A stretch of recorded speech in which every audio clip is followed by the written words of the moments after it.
Estamos começando mais um episódio do A Hora do Café, onde nós estamos contando histórias desse ativo, dessa cultura que foi tão importante e ainda hoje é.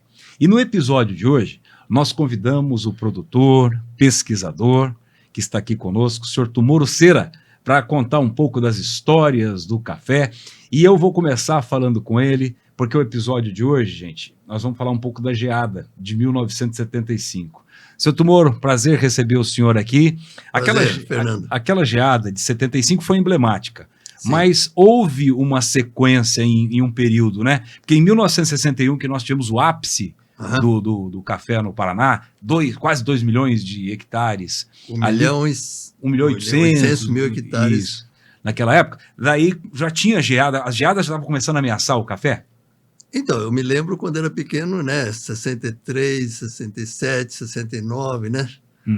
72, aí deu 75, aquela geadona histórica, foi né? Terrível. Depois o Barbosa já falou, né? Que Isso. é 78, 80, 81 e tal, né? Quer dizer, foi uma sequência de geadas cada 3 anos fracas, né?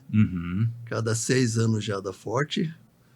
E a geada severíssima, né? Severíssima, que foi a de 75, ela é uma coisa prevista, né? Segundo um calendário chinês antigo, né? Um ciclo de 3 anos, né? Então daria 48 anos, daria uma geada severíssima. É o que deu, né? Esse último deu 48 anos, exatamente. Deu no Cerrado, uma geada fortíssima no Cerrado. No Cerrado. Meu lá geou mais do que aqui. Naquela época lá, o senhor estava fazendo o que? O senhor estava na fazenda, no sítio, estava na pesquisa, o que o senhor estava fazendo? O senhor lembra bem daquele dia, do 18 de... Na verdade, no dia 17 já começou aquele resfriamento forte, né, seu Tumoro? Eu levei um susto, né, porque em 74, formei em 73, 74 contratado, né? E aí, o que acontece? Já deu em 75, um ano e pouco depois, já deu aquela geadona. E o café estava formando ainda. Puxa vida. 1 metro de idade ainda. O café que o IBC plantou já tinha uns 2 metros de altura, mas queimou tudo, ficou branquinho. Tudo. Nunca vi um negócio que parecia neve, né? Levantou uma coluna de sei lá, 3, 4, 5, gelo, assim, gelo do solo. Assim. Gelo. Pisava e o chão afundava, fazia aquele barulho de gelo. Era quebrando uma placa, como se estivesse pisando num vidro e quebrando vidro. Uma coisa assim. Tipicamente, pisar no gelo seco, né? Foi assustador, né? Chocado. Porque até então, a geada mais leve, quando a gente tem o alerta de geada até hoje, né? Do IDR, antigo IAPAR. Sim. Alerta geada. Opa, vamos fazer o chegamento, tomar os cuidados, né? Mas para aquela geada lá, tinha alguma coisa a se fazer para precaver? Bom, essa técnica que é recomendada hoje no alerta geada, né? Já antes da geada, tinha um produtor de açaí que fazia o trabalho de enterrio, né? Enterrio. Primeiros testes de enterrio, né?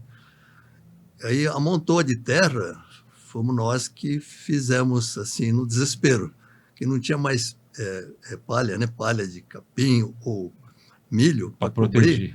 Então vamos cobrir com terra. Então o nosso líder do programa Café já foi, né? O Armando. Ele teve a ideia de enterrar, montou a terra, né? Então eu estava lá como pesquisador iniciante. Aí montamos a terra, onde montou a terra salvou 100%. Não diga. Então foi anterior à geada. Mas era muito café para se fazer, para se utilizar essa técnica, não era? E então, tinha que fazer planta por planta? Cova por cova. Planta por planta. A cova estava com 2 plantas, no caso. Depois deixaria um, né? Seria cova por cova. Naquela época era na base de 0,7 até 1 metro entre plantas ou covas. Perfeito. Então era viável, né? Mas hoje fazemos com máquinas, né? Fazemos com tratorizado, no caso, né? Hoje mecanizado. E naquele tempo lá, em 75, o café, ele estava no auge tanto econômico quanto cultural, vamos dizer assim, mas ele já estava começando a cair. Ali já havia outras iniciativas para diversificar, né? Teve problema de mão de obra. Como é que estava o momento do café lá em 75? Então, 72, né, 73, apareceu a ferrugem do café, né? que falava que poderia acabar com a cafeicultura, né? Apareceu aqui no Brasil? No Brasil. Veio importado apareceu na Bahia, não sei de onde que veio, né? Apareceu na Bahia, rapidamente chegou aqui no Paraná, né? Eu trabalhei no programa do ESBC, né? Fazer levantamento de onde tinha ocorrido focos de ferrugem no Paraná. Isso quando era estudante, né? Certo. Mas aqui no caso, um dos principais objetivos também era enfrentar a ferrugem, além da geada e da monocultura de café. O Brasil e o Paraná extremamente dependente da economia cafeeira, né? Então é uma situação insustentável, né? Depender só de café sujeito a geadas severas como essa, né? Perfeito. Então a pesquisa na época não era só conviver com as geadas, né? Seria principalmente a diversificar a propriedade cafeeira, pequenas, micros ou médias, dificilmente grandes. Grandes é mais na região de Cornélio, né? Então, naquela época, já no início do programa de pesquisa no Paraná, a diversificação era o mais importante, que era difícil, né? Que o modelo da cafeicultura é o modelo paulista, né? De grandes propriedades, né? Não é o caso do Paraná, que o Paraná é a colonização britânica, né? Então, é modelo de pequenas propriedades diferente de São Paulo. Então, teria que criar uma tecnologia modelo Paraná, né? Para conviver com a geada, dar estabilidade econômica, além de dar rentabilidade ao agricultor, cafeicultor, né? Sim. Não a produção. A produção interessa ao comércio e ao governo, né? Mas o lucro, a produção de lucro é o interesse do agricultor. Perfeito. E o lucro não estava tendo naquela época, a produtividade estava em declínio já nessa época, pela perda da fertilidade natural da terra roxa já. E descobriu-se algo para combater a ferrugem? Bom, inicialmente era programa de fungicida, né? Era cobre, né? Muito fungicida cúprico preventivo, né? Muito difícil aplicar, né? Funcionava, mas funciona, mas depende de produto, equipamento, de gente, de chuva, né? Então, até chegar na solução de fungicidas sistêmicos. Fungicida sistêmico continua o mesmo problema, né? De custo mais elevado. E daí partimos, como o nosso programa Café, o melhoramento genético de café, foi um programa montado pelos consultores do Instituto Agronômico de Campinas, que na época o pessoal de Campinas, o doutor Alcides Carvalho, né? Sim. E a equipe era considerado o papa de café do mundo, né? Quer dizer, então forte era o melhoramento genético. Mas só que naquela época não tinha nenhuma variedade resistente à ferrugem com resistência durável, né? Então, a primeira variedade obtida lá aguentava uns 3, 4 anos e já perdia resistência. Puxa. Então, o objetivo nosso no IAPAR foi de obter cultivares resistentes à ferrugem que tivesse resistência durável. Durável não é durar 10 anos. E nós somos os únicos institutos de pesquisa do mundo que tem alguma coisa como 6, né? 6 cultivares com resistência completa e durável à ferrugem. Maravilha. Completa, né? Quer dizer, não aparece nenhuma folhinha. Nenhuma lesão, nenhuma. Em nenhuma folha. 0. Que coisa. Seu Tumoro, como o café era uma matriz econômica e social até, né? Irrigava o comércio, setor de serviços, sim. Nosso aeroporto era movimentadíssimo por causa disso. Com essa geada aí, no dia seguinte, né? O que aconteceu? Quem trabalhava com o café olhava para tudo aquilo e falava assim, meu Deus, essa aqui é a única coisa que eu sei fazer. Aqueles colonos, aquele pessoal que trabalhava lá. Como que foi essa mudança, a alteração de perfil, né? O senhor falou que já vinha a ideia de diversificar para não ficar refém daquela monocultura. Como é que foi essa mudança aí? Foi terrível, né? Ninguém sabia o que fazer, né? A alternativa de diversificação estava apenas começando com cultivos anuais, né? E outra coisa é que o pessoal já estava descapitalizado. Antes já estava completamente descapitalizado, né? E tinha outros problemas, né? Questão de leis trabalhistas, né? Isso. E outra coisa, não havia nenhuma proposta de mecanização. Nós, na propriedade do meu pai, né? Também acabou tudo. Meu pai tinha lá alguma coisa como 80 hectares de café. 80 hectares era uma propriedade grande, né? o padrão do Paraná. Uhum. Mas, ó, cheio de toco, sabe? Era peroba, toco, atravessado no meio do café, plantado em quadra, não era em renque, né? Uhum. E o trator que nós tínhamos era aquele tratorzinho agrário 400, Isso. microtrator. Mas não dava conta Uhum. de acabar com as ervas daninhas que surgiam lá, né? Sim. Aquela gaiarada, tudo seco lá, e riscando a pele e tal, né? Desespero, né? Fazer o quê, né? Nossa, E demais. trabalhando. Na época depois da geada, eu trabalhei mesmo. Sábado, domingo, trabalhando. Sábado, domingo, não tinha sábado, domingo para mim. Uhum. Então, mais ou menos, esse era o cenário para outro. E nossa situação era melhor ainda, né? Imagine pessoal com 10 hectares, 20 hectares, né? Nossa, perdeu tudo, né? E os funcionários, e os trabalhadores Isso. que dependiam disso. Seria pior ainda, né? Muito pior, né? Dramática, né? Sem dúvida. Mas, enfim, tem males que vêm para bem, né? Eu queria voltar para o sítio para continuar sendo agricultor. Mas, em vez disso, acabei entrando no IAPAR. E fiz a pesquisa, que é fazer pesquisa aplicada, né? Sim. Na nossa propriedade, né? Fizemos aqui no IAPAR durante 50 anos. Uhum. Já estou 15 anos aposentado, mas continuo lá. Continua lá. Não, a gente teve uma reportagem especial também mostrando, né, o quanto o IAPAR contribuiu para isso, né, seu Tomo? E hoje nós estamos aí entre os principais do Brasil. Bom, o café, que era o principal objetivo, né, do pesquisa iniciada, né, foi iniciado com recurso da Organização Mundial, OIC, né, Organização Mundial do Café, que foi financiamento, não foi doação, né? Então, antes o objetivo era café, depois a diversificação, né? Sim. E acabou virando Instituto Agronômico do Paraná, IAPAR, né? Então, foi uma longa história, né? Foi uma luta contra o tempo, porque variedades de café, a partir do cruzamento, levaria 30 anos, 30, 35 anos, se não faltar gente e dinheiro. Mas nos últimos 30 anos, né, nós tivemos só problemas, né? Problemas um atrás do outro, né? Mas andando para trás ou patinando, né?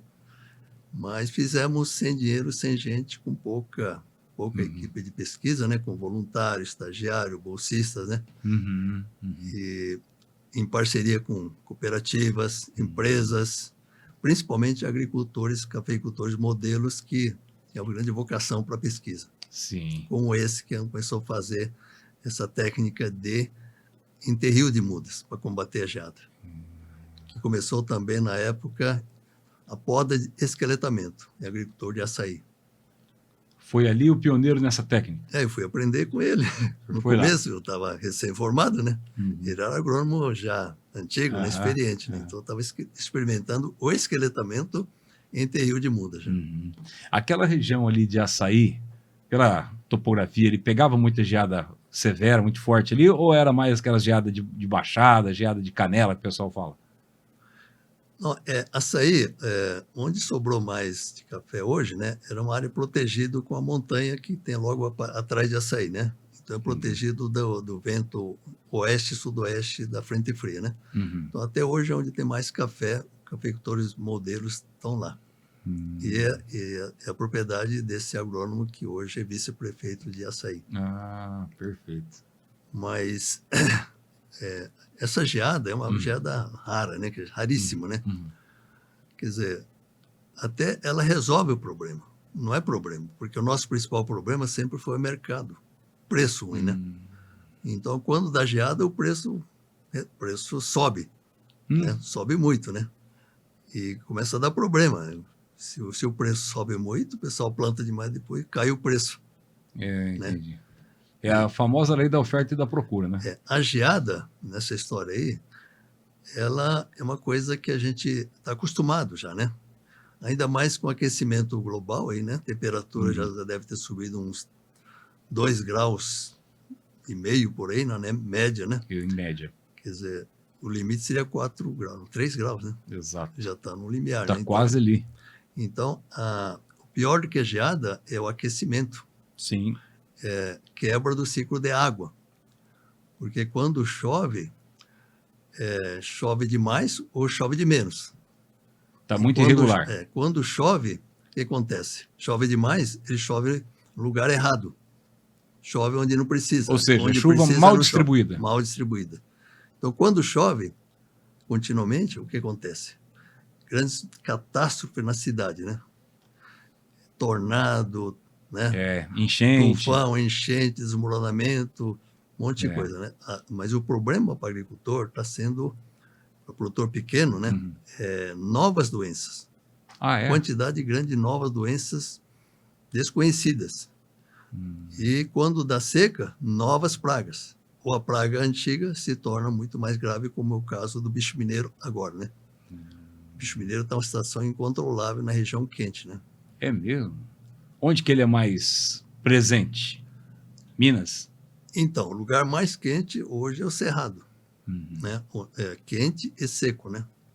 Quer dizer, é uma região altamente mecanizável, altamente tecnificada, sim. Mas a solução convencional não está dando muito resultado, né?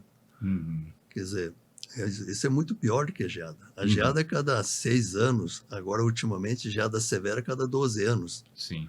Ou 24 anos, ou 48 anos, né? E quando vem a geada muito forte, ou severa ou severíssima, o preço sobe. Exatamente. Né? Só que agora é um paradoxo, né? Uma contradição. Só que pesquisa é uma coisa que não é como tecnologia eletrônica ou tecnologia mecânica ou construção civil ou tecnologia médica, certo? Não é possível transpor de um continente a outro, de um país a outro, de um estado para outro. Que o clima, solo e gente e a política de cada estado é completamente diferente. Entende? Então muda muito rapidamente, né? Então é muito mais sofisticado. Então teria que ser complementado com a pesquisa continental nacional da Embrapa, que é muito importante, com grandes avanços, ser complementado com as pesquisas mais do que estaduais, pesquisas regionais, e ainda complementado com tecnologias municipais. Você pega Londrina tem dimensão de um país europeu. Exato. Muitos países europeus, né? E daí, Londrina tem 3 ou 4 condições de solo, de clima, de gente. Fora a questão da escala de propriedade, né? Propriedade um pouquinho maior, um pouquinho menor, né? Interessante. Então, a tecnologia agrícola é o mais difícil do que a tecnologia médica. Então, tem muita variável, né? Para isso tem que ser tecnologia regional, não estadual. Perfeito. Estadual, podemos fazer muita coisa, mas ficamos devendo algumas coisas ao nível regional. Tem muitos microclimas aqui, muitas micro-regiões aqui no Paraná. E o que precisa para isso? Precisa de investimento para focar mais nesse regional aí, para cuidar daquele pedaço ali específico com as suas características? Então, o clima está completamente imprevisível, né? A chuva, na média, está sendo 30% menos no hemisfério sul. Não é só no hemisfério sul, não é só no Brasil. No hemisfério sul hemisfério todo. E também no hemisfério norte. Quebrou o ciclo de água. A água é mais vital do que o sol, né? Sim. O sol melhora a fotossíntese, aumenta a produtividade, né? Agora, mas falta de água, só tem produtividade menos, né? Qualidade menos, novas pragas de mais, novas doenças de menos, catástrofe urbana, né? Além da catástrofe rural, né? Que coisa. Então, na verdade, se eu fosse, né, fazer um diagnóstico e estratégia em cima do que conhece no campo e na cidade, né, seria o caso de não é só duplicar investimento na pesquisa aplicada regional, mais do que duplicar, talvez quintuplicar, porque a coisa está indo para o buraco. Está complicado. Isso, o senhor acha que lá nos anos 70, nos anos 60, se preocupava mais com pesquisa, se investia mais em estudos, ou nós continuamos com a mesma política? Na verdade, né, grande parte da base das pesquisas nacionais, elas foram feitas em São Paulo. né? No IAC, Instituto Agronômico de Campinas, na Exalc, né? Depois foi para universidades federais, tal, né? Outro instituto de pesquisas das novas regiões, né? Mas depois esse modelo do Instituto Agronômico de Campinas foi transposto para o Paraná, né?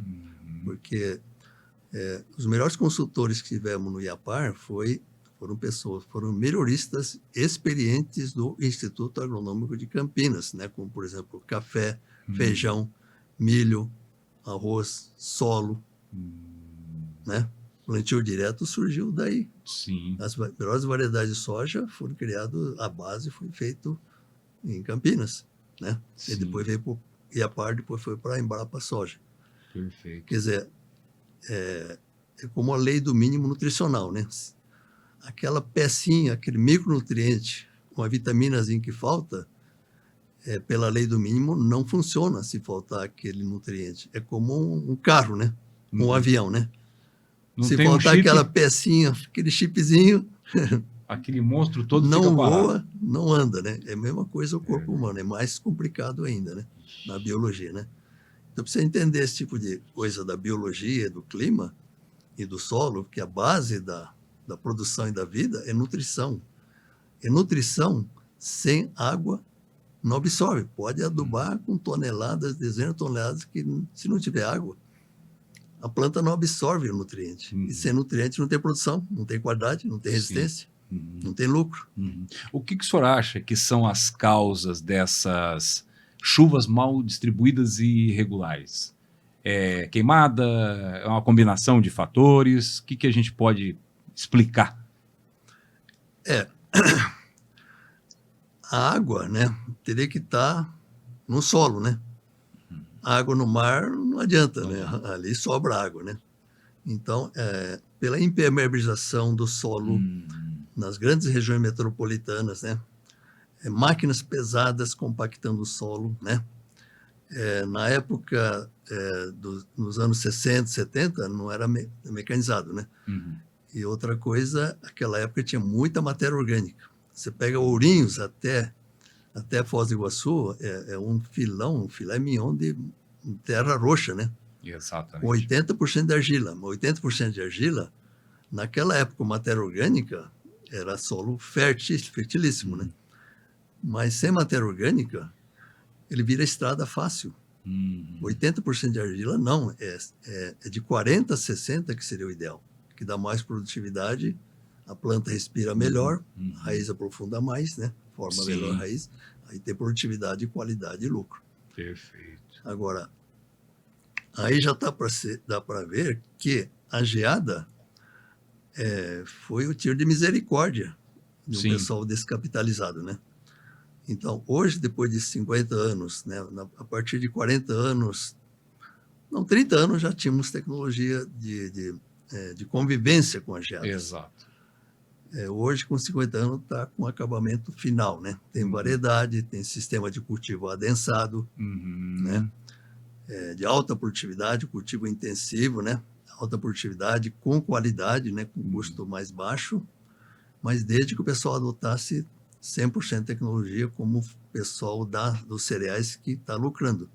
O pessoal que adota, né, 70%, 50%, não tem lucro verdadeiro. Tem lucro, tem produção, mas lucro parcial. Lucro é falso. Lucro verdadeiro tem que descontar o custo fixo de terra, depreciação, remuneração do proprietário, da mão de obra do proprietário e tal. Aí que dá o lucro verdadeiro, né? Então, o objetivo nosso é lucro verdadeiro, não é o lucro parcial, né?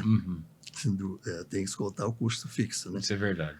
Então, na época, com 2.000 plantas por hectare, demorava 4 a 6 anos para recuperar a produtividade econômica. Produtividade com rentabilidade verdadeira. 4 a 6 anos. Com 2 anos, voltava a produzir, mas não pagava a conta, né? De jeito nenhum. E hoje, de 2.000 plantas por hectare, passamos para 8.000 plantas por hectare. Então, multiplicou por 4 o número de plantas por hectare. A produtividade melhorou. É a multiplicação de número de plantas por hectare vezes número de nós produtivos por planta, vezes quantidade de frutos por nó, e multiplicado por um índice que diz a tamanho do fruto. Se é 0,8, 1, 1,2, 1,5. Uhum. Quer dizer, com isso aqui, nós dobramos a produtividade. Então, com produtividade dobrada, o custo, assim, grosseiramente falando, poderia cair para metade. Então, mas o lucro não dobra, o lucro quadruplica. Sem dúvida. E se tem boa nutrição, a qualidade é melhor, você ganha lá quase 20% mais de preço. Uhum. Então, o lucro quintuplica. Quer dizer, e a diversificação para dar estabilidade econômica, então, com isso aí, a geada não é problema. E a geada é cada 6, 12 anos. Hoje está mais para 12 anos. Naquela época, nos anos 70, era cada 6 anos a geada severa. Né? A geada fraca nem conta. Fraca é moderada, até melhora o preço, até mata as pragas. Né? Agora, quando é 12 anos como agora, né? Não é problema. O problema é outro. O problema é supertributação, a burocracia, né? Incerteza jurídica, incerteza política, uma coisa assim, né? Isso é verdade. Bom, aí vi uma notícia, né? Lógico, né? Não deu para checar, né? Uhum. Vi uma notícia aí na internet que neste ano a distância da Terra, do planeta Terra, em relação ao Sol, é mais distante possível. Está no ponto mais distante possível do Sol. Então a temperatura cai, né? A temperatura média cai. Ou então, nessa instabilidade, o extremo térmico também pode alterar, né? Quer dizer... Podemos ter fenômenos aí inesperados. Na verdade, se não fosse esse aquecimento que estamos tendo, né? Poderia estar tendo geada fortíssima neste ano, né? Ano retrasado, este ano e talvez mais 1 ou 2 anos. Mas como aqueceu o planeta, né? 2,5 graus já muda completamente. Total. Que a diferença entre geada severa ou geada fraquinha são décimos de grau centígrados. Ah, é? Aqui está na zona de transição. Deu um ventinho, já não geia mais. Se tiver uma nuvem, não geia mais, né? É zona de transição aqui, né? Sim. Uhum. Então, geada não é problema. Aquela geada de 75, o pessoal ainda está assustado até hoje. Que possa vir outra. Mas o senhor falou de 48 anos, né? 48 anos depois. Aquela vai fazer 49, né? Esse ano. Esse ano seria, então, é muito tempo para não esquecer, né? Porque ano que vem completa 50 anos da geada, né? Afinal, foi investido nesses últimos anos, nesses últimos 50 anos, em pesquisa aplicada regional que tem dado resultado, né? De produtividade, qualidade, rentabilidade e estabilidade econômica. Uhum. E daí tem pesquisa em plantas perenes, né? Animais. E a APAR é a única instituição que criou uma raça de bovino a partir do cruzamento. Qual é a instituição que criou uma raça bovina? No Brasil, não conheço. Só tem seleções em cima de Nelore, de Giro, da holandesa, uma coisa assim, né? Uhum. E qual foi essa raça aí, para curiosidade da nossa audiência? Aquele gado... uma serra ali perto de Curitiba, como é que chama aquela serra lá conhecida lá? Sim. Deu o nome da serra lá, Serra do Paraná, para esse gado aí, né? Perfeito. Então, ano passado foi feito um lançamento. Que eu já estava meio, né, como se diz, aposentado e tal, desligado do noticiário, mas fizeram um lançamento lá no Palácio de Iguaçu, né? Foi um grande momento, né? Agora, quantas cultivares o IAPAR desenvolveu? Bom, o IAPAR registrou 13 variedades, né? E a Par 59 foi a primeira, né? Uhum. O IPR 97 até 106. Agora está 108. Agora está preparando outros aí, mais uns 3 ou 4 aí, né? Está prontinho para registrar, né? Mas estamos tendo dificuldade de lançar por falta de sementes. Falta de campo de semente para atender a necessidade. Nós estamos atendendo mais o pessoal de Minas. quem planta mais nossa variedade leva tudo o pessoal de Minas, porque é o caso do Império 103, Império 100, 107, 98. As variedades novidade em Minas está sendo as nossas variedades que têm resistência maior ao calor, porque cruzamos material de robusta com arábica. Perfeito. Então, a tolerância maior ao calor do robusta passou, do coffee canéfora passou no coffee arábica, combinando com a qualidade. Só que o coffee arábica é mais tolerante à seca do que o coffee canéfora. Olha só. Quer dizer, então na Bolívia, que é 24 graus e meio, o café vai de 18 a 22,5 graus, né? A faixa de aptidão. Ué, o pessoal está plantando a 24 graus e meio, o Iapar 59. Nossa. Ele tem um potencial produtivo de dobro em relação ao Catuai, variedades pura arábica, porque coffee canéfora tem 48 flores por nó. E o coffee arábica, os melhores, né, tem 24 flores por nó. Agora, 59, 98, 97, e também o 105, que também tem resistência completa e durável e resistência ao calor, né? 48 flores por nó. 48 flores por nó. Só que não tem espaço para grudar tanto fruto num ramo fino. Do robusta, o ramo é mais grosso, né? Então teria 48, né? Mas o nosso objetivo não é produzir mais, né? É produzir menos por planta para estressar menos a planta. A planta melhor nutrida no inverno resiste mais à seca, calor, à geada, decide se queima ou não com a geada, né? Geadas severas, normais ou moderadas, né?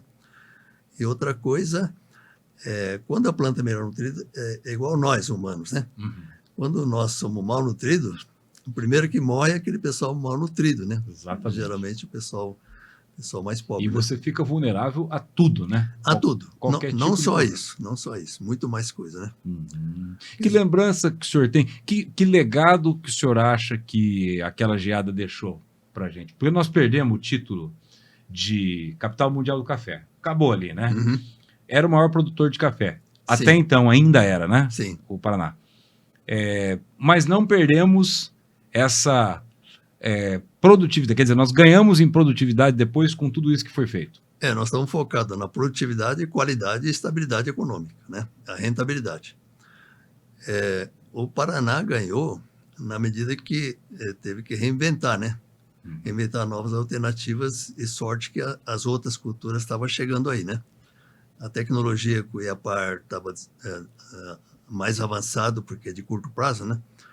Conservação de solo, né? Plantio direto, manejo de pragas, fixação biológica de nitrogênio, no caso, o programa soja do Iapar que começou, né? Quer dizer, então isso foi dado continuidade para quem tinha mais recursos. Nós tivemos que priorizar, estar perto do agricultor, né? Com a realidade nossa, né? Então, felizmente para café, como nós estávamos perto do produtor, então, simultaneamente a criação de variedade, nós fomos validando a variedade ao nível de propriedade, ao nível de agricultor. Porque, além da criação da variedade, você tem que validar ao nível do produtor, senão não vai ser variedade de sucesso. Você criou variedade, mas ser variedade de sucesso é outros 500 milhões, né? É isso. Então, nós tivemos que reinventar, né? Usando criatividade, priorizações, estratégias, né? Exatamente. Inventar novas metodologias de pesquisa, né? Bom, eu lá em Campinas, Exalc, né? Tive a felicidade de ter o Dr. Alcides Carvalho, né? Fazoli, o nosso orientador, o Florindo, né? Florindo dando aquele suporte político, né? Não é isso? Que é fundamental. Não, o Florindo falou precisamos fazer novo modelo de produção de café no Paraná. Então, isso fizemos. Claro que fizemos. Nossa tecnologia está sendo adotada ao nível nacional e beneficia a América Latina, a África, a China, até o Japão, que quer plantar café com essa questão do aquecimento global. Que maravilha, que história bonita. Seu Moro. Mas olha, assim que a geada trouxe benefícios, com base na criatividade e novas estratégias, beneficiou o Paraná e o Brasil. O Paraná tem uma economia super diversificada, né? Já não é café nem soja, mas no conjunto, né? Café, soja, o café ainda é maior do que Costa Rica e Colômbia, né? Costa Rica, que a Colômbia tem dizem, né? Eu não sou especialista, mas dizem que a Colômbia tem um café espetacular em termos de qualidade, é verdade? É o marketing americano, né? É para combater a droga, né? Mas os americanos, quer dizer, investiu muito no café qualidade Colômbia, né? Ali já chegou a 3 milhões de sacas, era 18 milhões, chegou a 3, né? Costa Rica, que diz que é o melhor café do mundo, né? A produção de Costa Rica é menor do que a produção do Paraná, numa área tão pequena, né? Então, a nossa vantagem nessa história aí foi muito grande, né? Porque não ficamos só na produção vegetal, ficou na florestal, a indústria de papel, celulose, ficamos na criação de animais, né? Frango, peixe, bovino, porco, suíno, né? Olha, então o Paraná saiu ganhando muito. Agregamos muito, né? Esse resultado da pesquisa e da união de força dos diferentes setores da agricultura. Perfeito. Seu Moro, muito obrigado por participar, emprestar esse conhecimento. Tem tanta história, né, para a gente contar, tinha tantos aspectos interessantes, mas eu quero agradecer muito o senhor por participar com a gente desse podcast. Ok, eu que agradeço a oportunidade, né? Porque não é sempre que aparece a oportunidade de falar de uma coisa assim, bem dirigida assim. Muito obrigado. Agradecimento. Seu Moro Cerico foi o nosso personagem de hoje, no segundo episódio da nossa série, que voltará no próximo com outro capítulo muito importante sobre a história do café aqui no Paraná. Um abraço a todos e até a próxima.